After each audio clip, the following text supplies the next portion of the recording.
Bienvenue dans le podcast de l'initié de la bourse, la rubrique boursière du magazine Trends Tendance. Tous les mercredis, Pierre-Henri Thomas, journaliste chez Trends Tendance, vous propose un aperçu de l'actualité des marchés financiers. Ce podcast est réalisé avec le soutien de Keytrade Bank, leader incontesté du trading en ligne en Belgique. Bonjour à toutes et à tous et bienvenue dans le podcast de l'initié de la bourse. Alors, c'est vrai, nous avons beaucoup parlé dans ce podcast des marchés américains et européens. Et on l'a vu encore la semaine dernière, les investisseurs en Europe et aux États-Unis ont accueilli finalement assez bien le résultat des élections américaines et la victoire de Joe Biden à la présidence. Mais que s'est-il passé sur les marchés émergents ? En fait, eux aussi sont satisfaits, très satisfaits même. En quelques semaines, l'indice MSCI Emerging Markets, qui reprend les principales places émergentes, alors on parle des bourses de Chine, du Brésil, de Corée du Sud, d'Inde, etc. Cet indice donc a bondi de plus de 10%. C'est que dans ces pays, on applaudit la non-réélection de Donald Trump, qui avait été le champion du protectionnisme et de la fermeture du commerce mondial. Rappelez-vous son slogan « Make America Great Again ». Donald Trump ignorait le principe des avantages compétitifs. Il estimait que ce qu'un pays importait aux États-Unis, c'était cela qui était perdu pour l'économie américaine. Trump a donc déclenché une guerre commerciale avec la Chine et a failli même en déclencher une avec l'Europe. Or, bien sûr, pour les pays émergents qui exportent beaucoup, une fermeture du commerce mondial était une catastrophe. Il n'est donc pas surprenant que la sortie de Donald Trump du jeu fasse monter les places émergentes. Alors, il faut dire que ce mouvement de relance vient bien à point pour les bourses des pays émergents qui en avaient bien besoin. Ces marchés étaient à la traîne, en effet, depuis des années, et la réaction de panique en mars n'avait évidemment rien arrangé. Le cours du fonds indiciel qui suit le MSCI Emerging Market était retombé en dessous de son niveau de 2010. Mais sur une longue période, les marchés émergents n'avaient pas été à la fête non plus. Ces 10 dernières années, le fonds donc qui suit le MSCI Emerging Market affichait un rendement de 34% seulement. Sur 10 ans donc, et ça concerne l'évolution de l'indice et des dividendes. Alors, cela contre par exemple 171% pour l'indice MSCI World qui reprend les actions mondiales et même 270% pour le Standard & Poor's 500 qui reprend les principales valeurs américaines. La politique de relance de la Réserve fédérale, qui avait maintenu l'argent des investissements à Wall Street, a évidemment joué un rôle pour maintenir l'argent aux États-Unis, mais les marchés émergents avaient aussi souffert du ralentissement structurel qui avait eu lieu en Chine et des problèmes politiques dans certains pays comme le Brésil ou la Turquie plus récemment. Alors, l'année qui vient pourrait donc réveiller vraiment ces marchés émergents. D'autant plus que beaucoup s'attendent à un affaiblissement du dollar et cela pousse les investisseurs à rechercher des opportunités en dehors des États-Unis. Et puis, un autre argument qui plaide en faveur des marchés émergents est démographique. Dans le monde occidental, la classe moyenne est sous pression. Dans les marchés émergents, elle continue en revanche de croître régulièrement et son pouvoir d'achat aussi. Alors, quelques chiffres, les États-Unis ne comptent que 65 millions de millennials, ces jeunes qui ont entre 15 et 35 ans aujourd'hui. L'Union européenne en a à peine 60 millions, mais on en compte 800 millions rien qu'en Asie et des centaines de millions en Afrique et en Amérique latine. Cette population jeune représente un fort potentiel de croissance dans les années et même dans les décennies à venir. Et puis, autre argument qui plaide aussi en faveur des pays émergents, c'est que leur économie est en train d'être rapidement numérisée. Le marché chinois du commerce électronique est déjà le plus important au monde et en outre, de nombreux pays émergents sont aussi sortis de la crise du coronavirus plus vite que nos pays. Le vent change donc et il pourrait souffler en direction des marchés émergents. Pas mal de gestionnaires de fonds sont enthousiastes à l'égard par exemple du marché chinois, mais le sentiment positif s'étend désormais à d'autres pays et d'autres continents. Et les marchés émergents, qui ont encore un long chemin à parcourir pour se redresser par rapport aux bourses occidentales, pourraient donc bénéficier d'un bel effet de rattrapage au cours des prochains mois. La parole est maintenant à l'expert de Keytrade Bank avec une analyse de l'actualité économique et financière. À quelques semaines à peine de la fin de l'année, il nous a semblé opportun de nous pencher sur les performances futures des actions et des obligations. L'appréciation de certains marchés boursiers et l'atonie des taux longs dont sont assorties les obligations compliquent chaque jour davantage l'exercice qui consiste à composer un portefeuille diversifié. De quelles opportunités l'investisseur de long terme dispose-t-il et de quoi doit-il se méfier? Commençons par revenir brièvement sur les derniers exercices. Un acteur a incontestablement tiré son épingle du jeu, la bourse américaine. L'investisseur belge qui aura ces dernières années opté pour des actions américaines en général et pour des technologies QS en particulier n'aura pas eu à se plaindre.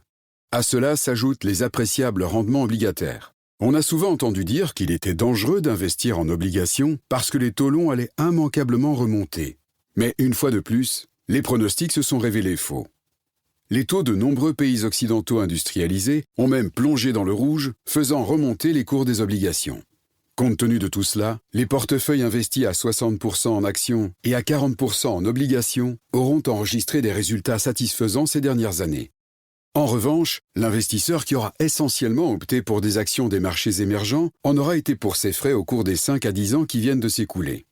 L'avenir s'annonce selon nous tout autre. Les solides performances de la bourse et des actions technologiques américaines ont propulsé la valorisation vers le haut. Le ratio CAPE, le ratio CAP ou Shiller PE, relatif aux actions américaines, tourne actuellement autour de 30, ce qui est élevé. Le Shiller PE est un rapport cours-bénéfice élargi qui mesure les bénéfices moyens des 10 dernières années, prenant ainsi en compte l'intégralité d'un cycle économique. Il permet d'évaluer les rendements probables des actions à un horizon de 5 à 10 ans. Alors que les États-Unis sont chers, le ratio CAP des émergents, le ratio CAPE des émergents s'établit à 17,2 seulement. Avec des Shiller PE bas sur les bourses espagnoles et britanniques notamment, l'Europe offre elle aussi des opportunités.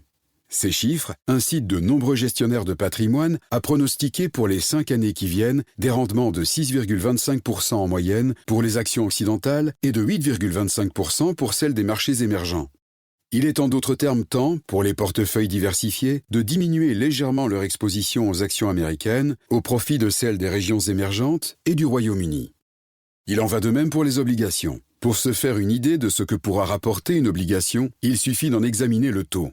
Si vous optez pour une obligation souveraine assortie d'un taux d'intérêt négatif, vous avez la certitude d'obtenir un rendement négatif et de tirer votre portefeuille vers le bas.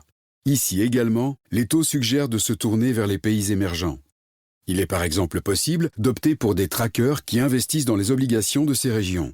La gestion patrimoniale de Keytrade utilise un tracker sur des obligations de pays émergents dont le taux s'élève à 3,88% en moyenne, ce qui est tout de même nettement plus intéressant que les obligations d'entreprises de qualité de la zone euro dont le rendement oscille entre 0,5 et 1%. Ces obligations sont certes légèrement plus risquées. Notre conclusion est claire. L'investisseur qui souhaite obtenir sur son portefeuille diversifié un certain rendement au cours des 5 à 10 années qui viennent va devoir se tourner vers les pays émergents, dont tant les actions que les obligations sont intéressantes. En Europe, il ira surtout regarder, en ce qui concerne les actions, du côté des États du sud de la zone et du Royaume-Uni. Pour compenser le risque accru, il pourra investir dans l'or. Bienvenue dans la seconde partie du podcast de l'initié de la bourse. Alors vous vous souvenez, la semaine dernière, nous avions dit que l'an prochain serait peut-être l'année de la revanche de la vieille économie sur la nouvelle. Prenons un exemple. Et quoi de plus vieille économie que la sidérurgie et quoi de plus représentatif de la sidérurgie que le groupe ArcelorMittal?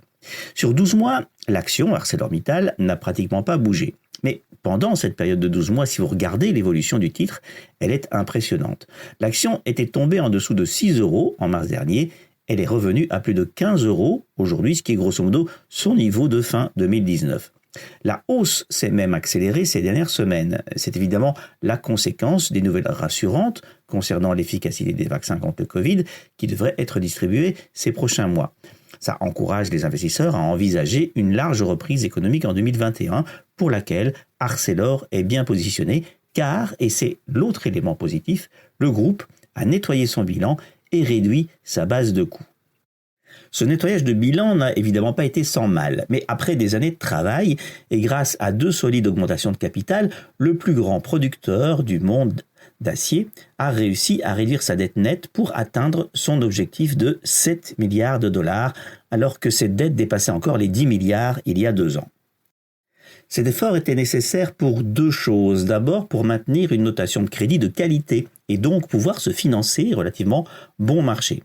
Ensuite, pour que les charges financières ne se pèsent pas trop et maintenir donc un flot de trésorerie disponible positif même pendant le creux d'un cycle économique. Alors, comment Arcelor a réduit son endettement? Essentiellement en fusionnant sa filiale américaine avec le groupe Cleveland-Cliffs et en recevant pour cela 1,4 milliard de dollars au passage. Le groupe continue à vouloir alléger son bilan et on notera par exemple qu'Arcelor cherche un repreneur pour Industeel à Charleroi. Arcelor avait toujours indiqué qu'une fois le niveau d'endettement cible atteint, soit les 7 milliards, une plus grande partie des flux de trésorerie serait restituée aux actionnaires. La première mesure a été prise immédiatement sous la forme d'un programme de rachat d'actions de 500 millions de dollars qui a déjà été pleinement mis en œuvre pendant le mois d'octobre. Le groupe a racheté 35,6 millions d'actions, soit 3% du total de ses actions en circulation. Et la future politique de dividendes sera annoncée lors de la présentation du rapport annuel en février de l'an prochain. Entre-temps, au cours du troisième trimestre, Arcelor a réalisé une performance supérieure aux faibles attentes des analystes. Le cash flow opérationnel a augmenté de 27% par rapport au deuxième trimestre pour atteindre 901 millions de dollars. Un chiffre meilleur que la moyenne des prévisions des analystes donc, mais qui représente tout de même une baisse de plus de 15% par rapport au troisième trimestre de l'an dernier, qui était déjà assez faible. Mais quand même, ces derniers mois marquent une reprise indéniable de l'activité. Le chiffre d'affaires au troisième trimestre est d'environ 13,3 milliards de dollars, soit 2,3 milliards de plus qu'au deuxième trimestre. Et les résultats opérationnels, qui étaient dans le rouge au deuxième trimestre, sont redevenus positifs au troisième, à hauteur de 718 millions de dollars. La route vers la normalisation n'est pas achevée sans doute, mais ArcelorMittal est donc bien engagé pour arriver à destination. Merci d'avoir écouté le podcast de l'Initié de la Bourse. Vous trouverez plus de conseils et d'analyses de l'Initié de la Bourse demain dans les pages vertes du magazine Trends Tendance. La semaine prochaine, nous sommes de retour avec de nouvelles analyses. Ce podcast est réalisé avec le soutien de KeyTrade Bank, leader incontesté du trading en ligne en Belgique.